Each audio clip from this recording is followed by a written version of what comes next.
they would also encourage the consumers to be confident to go out and spend their money, so that we can see an increase in household consumption and consumption confidence. Because if you look at the South African economy at the present moment, we had noticed that, you know, because of fiscal consolidation, government spending itself had begun taking a dip. We were able to achieve the primary balance, not necessarily by increasing the revenue, but by dropping the expenditure on a gradual basis, such that your expenditure and your revenues became balanced. So at government level, we are not in a position we would like to be. Of course, we need to continue spending on infrastructure, we need to continue spending on social and basic services, and to develop the human capabilities of our people. And at the economy level, we need to implement the structural reforms that are going to encourage investors, boost business confidence, encourage investors to invest. And I think that the confidence boosting measures that we announced in June this year provide that platform for business to come on board. In terms of the mining policies, we need to resolve the impasse at that level to ensure that government and business talk, the mining chamber talk and find one another in a manner that's going to ensure that our mining sector increases production, increases employment, increases investments, and contributes to our GDP performance. We need to continue supporting our value-adding sectors that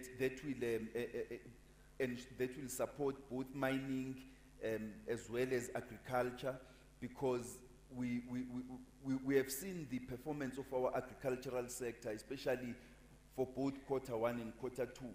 If it continues to perform that well, there are great opportunities for our agro-processing and manufacturing industries to increase their productivity and performance, which will stand our economy in good position.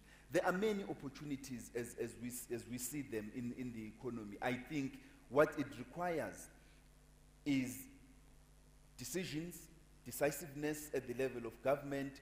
It requires a greater working together between government and business to resolve the hurdles that may be there, so that we can get investments going and ensure cooperation to grow the economy.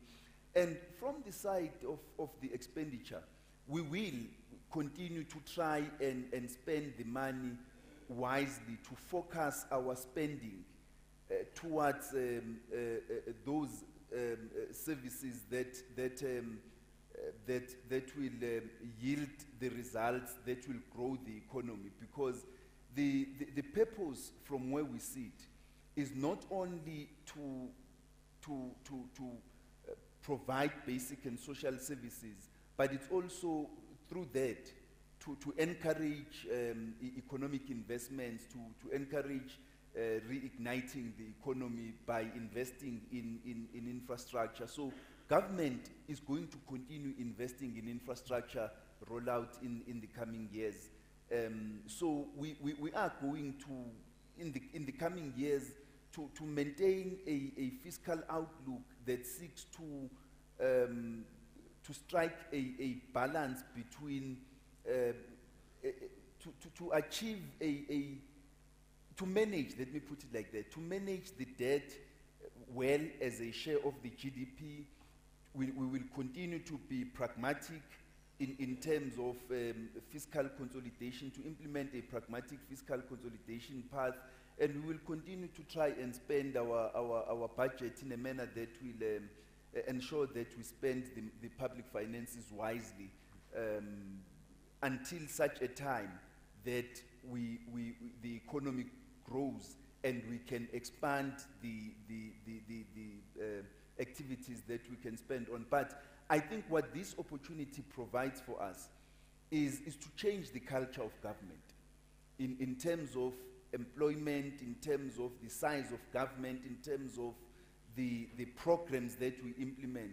So there is a lot of work that we are doing at the present moment to even identify non-core and non-priority programs in government, so that we can remove resources from those and spend them in priority and core programs. And I think that will become a culture in government going forward, which will be good for our economy and will be a basis for how we develop our budgets moving forward. Beautiful. That's most encouraging, Minister.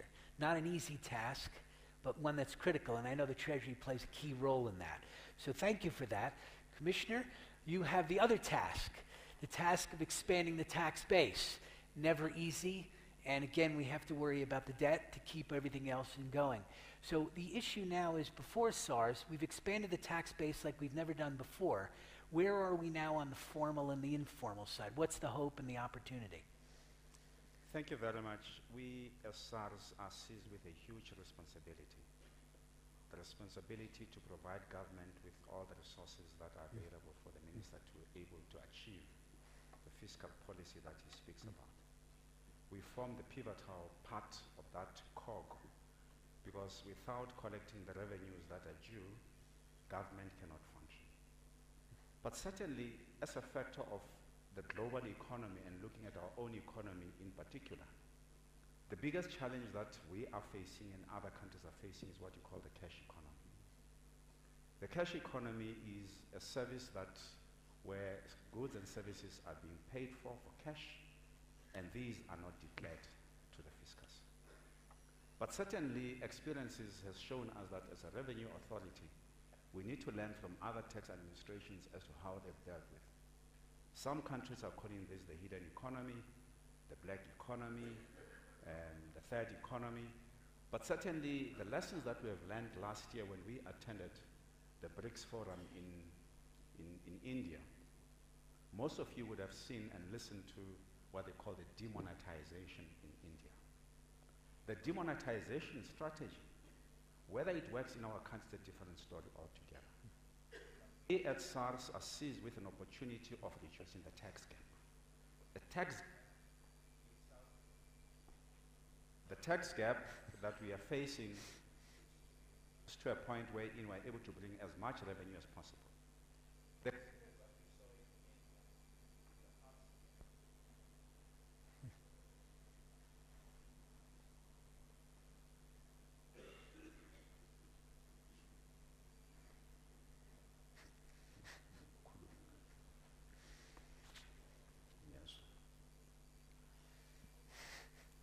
Now, the tax gap that we're speaking about is in the cash economy and small and medium enterprises. But it is our duty, therefore, as I've indicated, that we need to inculcate a culture wherein small and medium enterprises are given an opportunity to grow.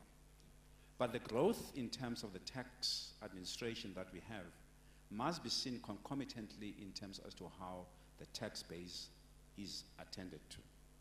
But certainly, as the Minister indicated, that the 2.5% that we've seen in the second quarter of the financial year that we're speaking about does not, at this point in time, provide us with a glimmer of hope that things are going to be as smooth riding as it is. The impact thereof will be seen in the 12 or 18 months thereof. But what we would like to encourage taxpayers and the recognized controlling bodies is that we take cue from yourselves, especially the tax practitioners, who must be at all material times be able to assist the taxpayers on their tax affairs. And therefore, the stretch target that the Minister has set of 1.265 trillion is a huge stretch. It's over 10% of what we collected last year. With the sluggish economy that we face, certainly we depend upon the relationship that we have with yourselves, that tax morality and paying our taxes on time and timelessly becomes the mantra.